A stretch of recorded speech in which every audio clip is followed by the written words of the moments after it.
Hi everyone, this is Shelly, and I'm here today with a little tutorial to show you how to make these hot glue dot embellishments. A few weeks ago I was browsing through Pinterest, and I'm always amazed at the ideas that people have and the things that they share there. I think I could truly spend the whole day just looking through all of the fun things there. But a lady had shared a tutorial on how to make hot glue dots, and she used some products that I don't have on hand. One of the things I do have on hand is embossing powder. I love to emboss. I have quite a few different colors that I've collected over the years, and so I wondered if the hot glue dots would work with embossing powder. And so today I'm going to share the findings, the few little tips and tricks that I've found that make this process a little bit easier. Maybe it'll share enough ideas that you won't have to go through exactly the trial and error that I've been through. We have made a little template for you. It's kind of helpful when you get started out. After you do a few hot glue dots, you kind of get more used to the sizing and stuff like that. But we'll offer this template to you at the blog, so be sure and grab that and print it out if you'd like to use it. You can use it over and over again because we're going to place wax paper over the top of it. So just print it out and then you'll have it on hand for your hot glue dot embellishments that you make, I hope. I like to work with mine to the side like this, so I'm going to go ahead and turn it this way.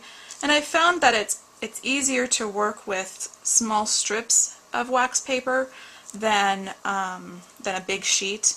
I like to work in small batches for this. To the side here I have a paper towel that I've sprayed some Pam spray on, and you just want to kind of lightly oil the wax paper before you get started with the hot glue dots. I've tried it both ways because I really don't like having the oil in here around my paper crafts, but they just don't peel off as easily, and so this really does work better. So the next step, of course, is to go ahead and we're going to squeeze some hot glue out. My hot glue gun is, I have the high temperature glue sticks in it. I think that probably works best for this technique, but of course be careful. I already have some war wounds from using this morning. As you start to do this, you'll learn a couple of different things. One of them is when you've had the hot glue gun setting to the side warming up, the first little bits of glue that you push out of it are going to be a little bit hotter because they've been sitting right down there by that heating element. So don't be afraid to go ahead and squirt out, you know, a blurb of it and get to the glue that's a little bit that's a little bit cooler. I think I'm off the camera there a little bit, but you can see I've just squirted out some glue. And now I'm going to go ahead and start to squirt some out. I'm going to turn it a little bit so hopefully you can see it on the camera. But again, for this part of your studio, if your craft room is really hot, I would suggest having a fan on. In that case, you'll want to tape down the top and bottom of your wax paper so it's not flying all over the place. Let me see if I can get a good angle on this so that you'll be able to see it. But basically, you just squirt out a little bit of glue. Since I don't have my fan on, I'm going to let mine cool a little bit as it drops down. Make a little circle there. And then, a really good tip is to come over to the side and squeeze it off, kind of scrape it off there. You can see that my glue has gotten really hot, so it's even a little bit discolored there on that first one. But squeeze out a little bit more glue, let it dry as it falls down. Dab it down. I kind of like to make a little circle on the top of it and then come over to the side and squeeze it, kind of scrape it off. And you'll see in the next step why that really is so helpful for what we're making here. Kind of gives you a better end result. So I'm not going to bore you with dropping a whole bunch of these on the paper. I think you kind of get the idea. I am, for these little ones, skipping every other one just to give myself more room and make it easier to work with. So just you know, do whatever works best for you. I kind of like these little ones They seem to be my favorite ones to work with.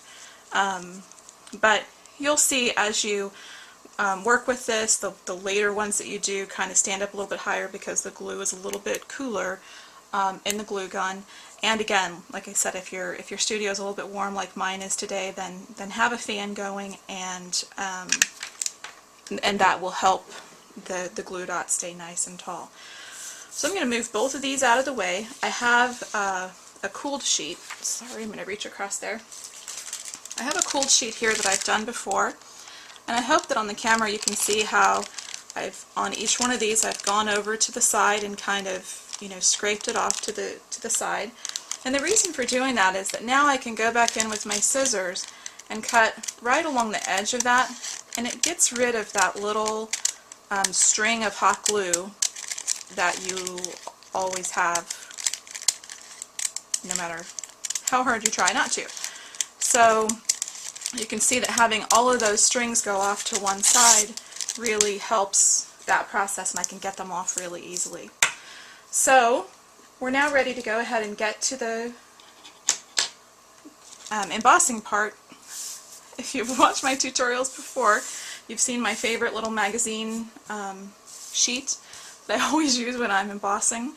And so I'm going to peel off my little glue dots and put them on here. I'm only going to do a couple for you on the video. Like I said, working in small batches with this really is better anyway, so you know, try not to work in too big of batches. I'm going to use the purple embossing powder and my Versamark pen, and I'm just going to color on the top of the glue dots, just get them wet with the Versamark ink, and then I'm going to sprinkle the powder on them. And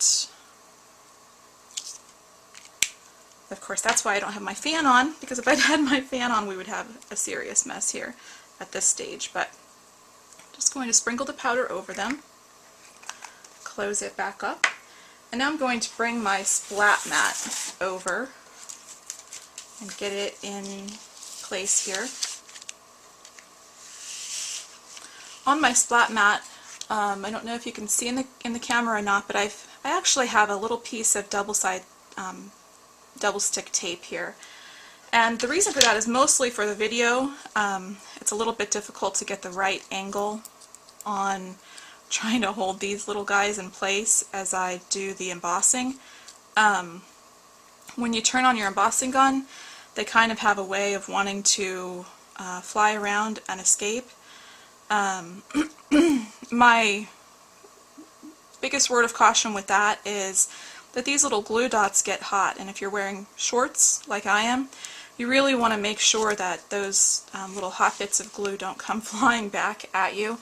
So if you're concerned about that, you can get some little like tongue depressors or something to, you know, to put on the side so that so they don't fly back at you.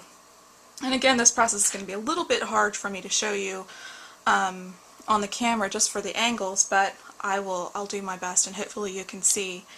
My embossing gun is probably a little different than a lot of you have. Funny little story.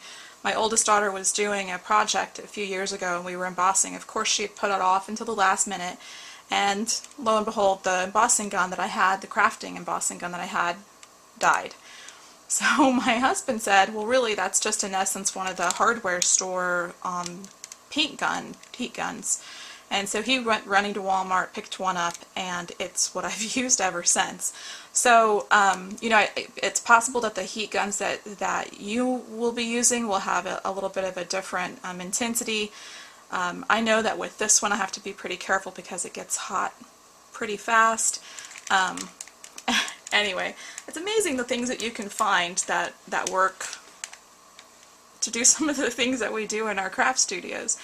But at this point now we just want to heat emboss the top of these to go ahead and set that embossing powder. And what I've found here that works best is to get right in there, heat it up as quickly as you can, and then get away from it. And again, this is where doing the small batches really comes in handy. your work surface will get warmer as you have the heat gun on longer, so that will affect you know, the other glue dots if you had a lot of them on your splat mat that you were working with. So I'm going to turn it on. Hopefully this thing isn't going to fly too much. Nope, it is. Let me try again. It's a little bit easier without the camera because you can kind of hold it in place a little bit better. Let me see if I can get it started. And I know you can't see that, I'm so sorry. Oh, I thought it was going to hold in place, but hopefully this is still in the view of the camera. Okay, so let me move that back up, and I'll do another one for you here as soon as I bring them back in. But you can see that the embossing powder has kind of settled down onto it. It doesn't look powdery on the surface anymore. It looks nice and shiny. And generally, if this wasn't moving around kind of on its own, it's pretty important to leave it set, because if you try to move them too early, then they can kind of smudge all together and kind of become a blob rather than a circle. So let me try to move this one back up here again. And again, I'm sorry about the camera and the angles, and let me see if I can get it corralled down here enough for you to see it.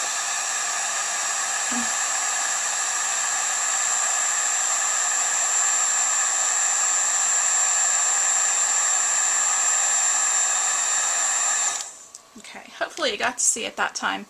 Like I said, generally I don't use the tape. I just found that it kind of helped me hold it in place for the video.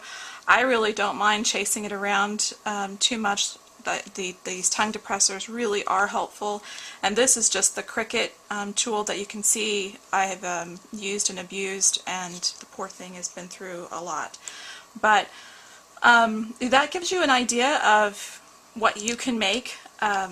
A couple of other little points that I'll let you know about that I've kind of learned in my adventure of trying to work this out.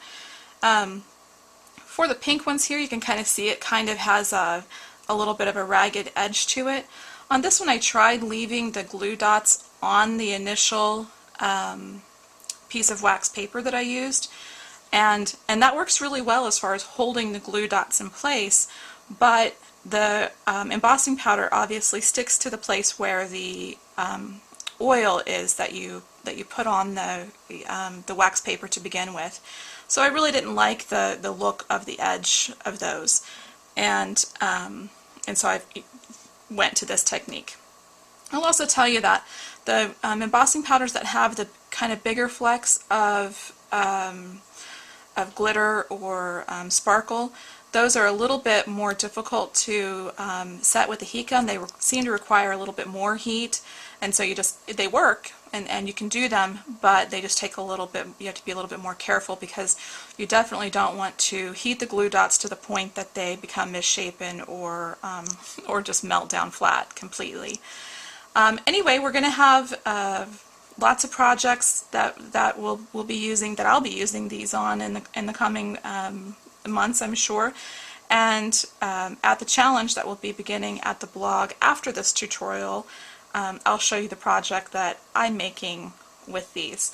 So I hope that you enjoyed the little techniques that I gave you today, and hopefully you'll do this. It really is fun to make your own little embellishments, and you know, I'm sure like you, I hate it when I'm out of something and I'm working on a project, and this way I can always have these little embellishments. I can just do up a bunch of the glue dots, kind of store them away in a drawer, and then as I'm doing a project I can just do the heat embossing part of it and be set to go. So I hope you enjoyed the video, and I'll see you again at the next video.